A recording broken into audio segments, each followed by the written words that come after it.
Hey everyone, welcome to another rapid fire review, this time for Bloober's Silent Hill 2 Remake.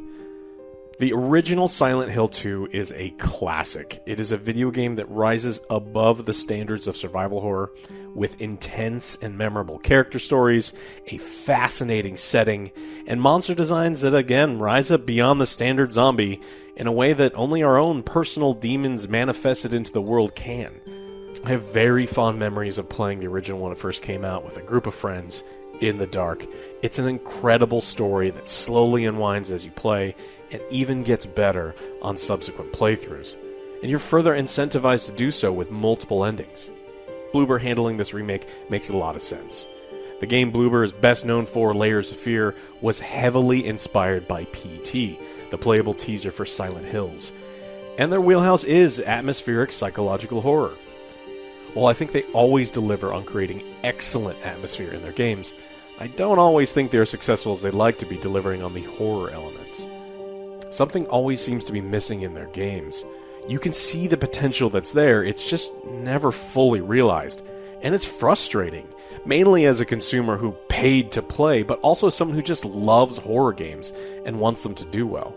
So I was skeptical for their take on what I consider one of the best horror games of all time. But even with my doubts, I was truly excited for the opportunity to be replaying Silent Hill 2 again. It's been a long time for me, long enough that I could rediscover the story I used to love so much. But this time around with modern graphics, modern controls, and I was even willing to give their modern take on combat a chance. It was apparent immediately that Bloober absolutely nailed the look and feel of Silent Hill in this remake. Right from the start, the eerie, dreamlike city was faithfully recreated and even expanded upon, with just enough things tweaked or shifted that seasoned Silent Hill 2 players will still have some surprises to discover. The city streets serve as a bit of a tutorial to get you used to the basics of exploration and combat. Learning the flow of the game, really. You normally know where you need to go, but you're going to have to find a series of notes that lead to keys or puzzles that need solving before the city itself will allow you to get to where you need to go. Some people have found that the start of the game may be a little visually bland, but it's certainly not for long. As we descend into James's and even other people's madness, the shape of the world is naturally going to get a bit more twisted. To make sure we don't get lost, the map and note system was perfect. Knowing which rooms I've been to, which were locked, writing down passwords I've found, and marking areas that I should explore, due to the notes I've read, was an amazing help. It's always been quite easy to get lost in these games, and researching an entire hospital because you missed a 3-pixel large item is just no fun. It's not in-your-face, Ubisoft-style breadcrumb UI, so if you do want the challenge, it's still there for you. The updated graphics allow for nuanced facial animations that are far better than before, and you really can see the emotion on all the characters' faces to match the compelling story and situations. The voice actors also put in what I consider to be far better performances than before. No, I believe you. It's just, I guess I really don't care if it's dangerous or not. I'm going to town either way. No, I believe you. It's just... I guess I don't really care if it's dangerous or not. I'm going either way. Eddie? What are you doing? What does it look like? Eddie, have you gone nuts? Eddie. Whoa, Eddie, it's me. Oh. Hi, James. Eddie, what are you doing? What's it look like I'm doing? Now I know some people absolutely love the originals. It's supposed to be bad, I'm told. These are random people, so it fits. And in some portions of the game, it does fit, and I agree. But then there are other situations when emotion or effort really would have added gravity to scenes.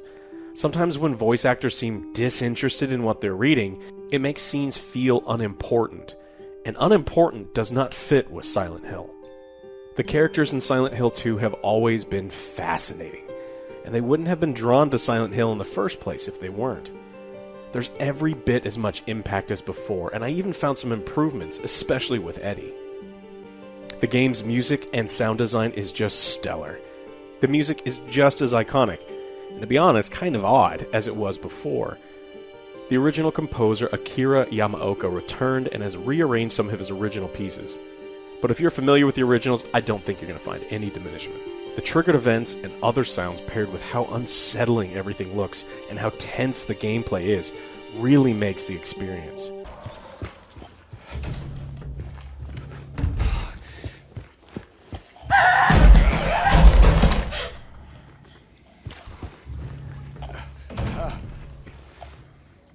Creepy whispers getting louder in your ear, someone knocking on the inside of a locked door, groans and scratching, or the always creepy ghost kid laughter were expertly placed just where they needed to be.